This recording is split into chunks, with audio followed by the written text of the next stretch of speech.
우리는 걸어다니는 교회입니다. 자고새라는 새가 있습니다.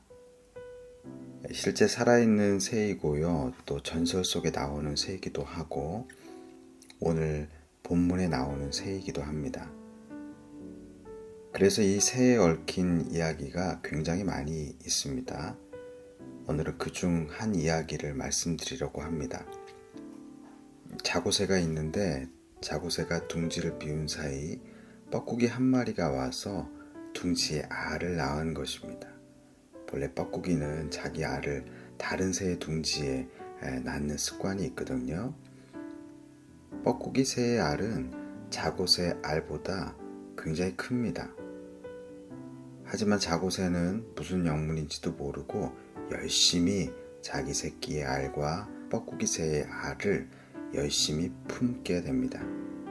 그런데 보통 뻐꾸기 새의 알이 자고새 알보다 빨리 부화하죠. 그래서 뻐꾸기 새의 알이 먼저 부화를 했습니다. 큰 알에서 꿈틀거리더니 뻐꾸기가 나오는 것이죠. 자고새 부모는 큰 입을 벌리는 이 뻐꾸기 새끼에게 부지런히 먹이를 잡아다 줍니다. 이런 와중에 자고새 알도 부화하게 되었고요. 이제 자고새 부모는 점점 더 먹이를 열심히 날라야 하는 지경에 이르게 되었습니다. 그런데 믿을 수 없는 일이 벌어졌습니다. 새끼 뻐꾸기가요, 갓 태어난 새끼 자고새를 둥지 밖으로 밀어낸 것입니다. 좀 덩치가 크고 힘이 세다 보니까 이 뻐꾸기가 왜 내게만 먹이를 주지 않아? 불만을 품게 되었고요. 먹이 경쟁도 일어나고 둥지도 좁아지니까 하나둘씩 자고새 새끼를 둥지 밖으로 밀어내어서 전부 다 모조리 떨어뜨려 죽게 만드는 것입니다. 자고새 부모는 자기 새끼인 것처럼 정성껏 뻐꾸기 새끼를 키웠는데 뻐꾸기 새끼는 둥지가 좁다고 먹을 것을 나눠 먹기 싫다고 그만 자기 어미의 새끼를 떨어뜨려 죽게 만들어 버린 것이죠.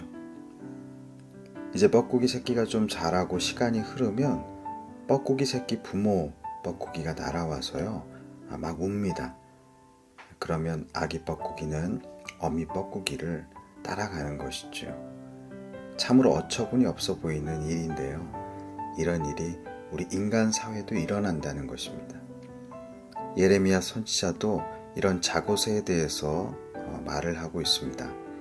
예레미야서 17장 11절에 불의로 치부하는 자는 자고새가 낳지 아니한 알을 품음 같아서 그의 중년에 그것을 떠나겠고 마침내 어리석은 자가 되리라.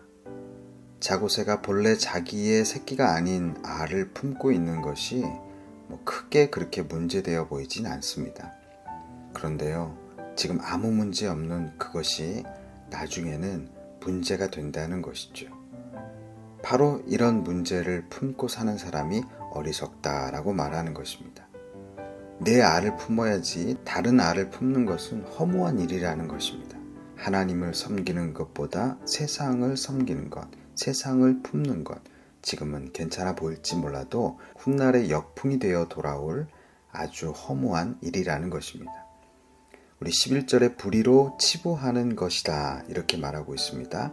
불의로 치부한다. 다른 번역에는요, 이 구절을 불의로 부를 축적하는 것이다 이렇게 번역하고 있습니다. 불의로 부를 축적하면 당장에는 아무 문제가 안 될 수도 있지만 훗날 그것이 나의 인생을 망하게 한다는 것입니다. 건축하면서요, 철근수를 줄이면 건축비가 많이 절감된다고 합니다. 그것을 나누어 가져서 그 수혜자들이 배를 두들기기도 합니다. 그러나 훗날 빼돌린 철근수 때문에 불량 건물이 와르르 무너지는 순간 그동안 부를 축적했던 사람은 이제 쇠고랑을 차는 나락으로 떨어지는 것이지요. 사실 중간에도 얼마나 마음을 졸이며 살았겠습니까? 불안에 떨며 사는 것이지요. 그러므로 그 삶은 나중에 무너지지만 중간에도 무너져가는 삶인 것입니다. 예레미야 선지자는 이스라엘에게 외쳤습니다.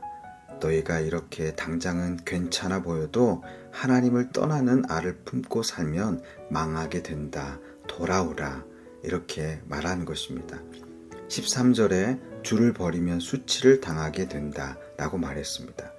하나님을 버리고 사는 것, 이것은 시한폭탄을 안고 사는 것과 마찬가지이죠.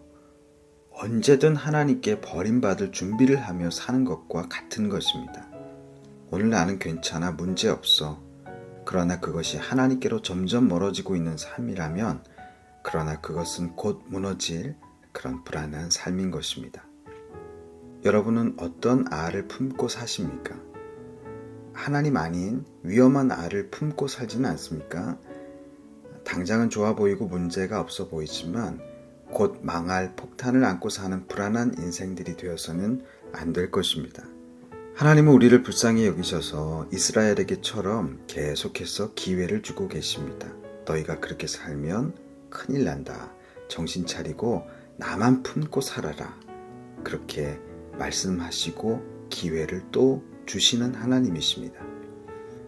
사랑하는 오레이즈 가족 여러분, 만약 우리의 삶이 알을 품고 사는 삶이라고 생각해 보십시오.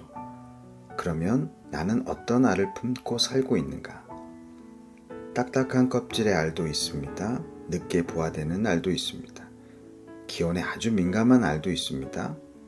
다양한 알이 있죠. 그러나 세상 사람들은요, 편리하고 큰 알을 대부분 좋아합니다. 이와 대조적으로 하나님은 그 알의 성질, 성격, 사람들 사이의 인기, 인정, 공인된 알인가, 그것보다요, 진리의 알, 믿음의 알, 그것을 품기를 원하고 계십니다. 우리 눈에 당장 좋아 보이는 알도 불안한 알일 수 있다는 것이죠. 뻐꾸기 새끼가 자곳의 새끼를 밀어내면 사람들은 이렇게 말합니다. 야, 뻐꾸기가 힘이 세구나. 뻐꾸기가 으뜸이구나. 이러한 풍조 가치관이 세상을 휩쓸어 버립니다.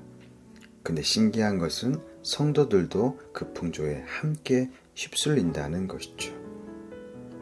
하나님은 말씀하고 계십니다. 멀지 않은 훗날 그 닥쳐올 일은 내가 오늘 무엇을 품고 살았는가에 대한 결과이다 라고 말씀하십니다. 오늘이라는 알을 품는 하루가 훗날 좋은 결과를 낳는 과정이기를 소원합니다.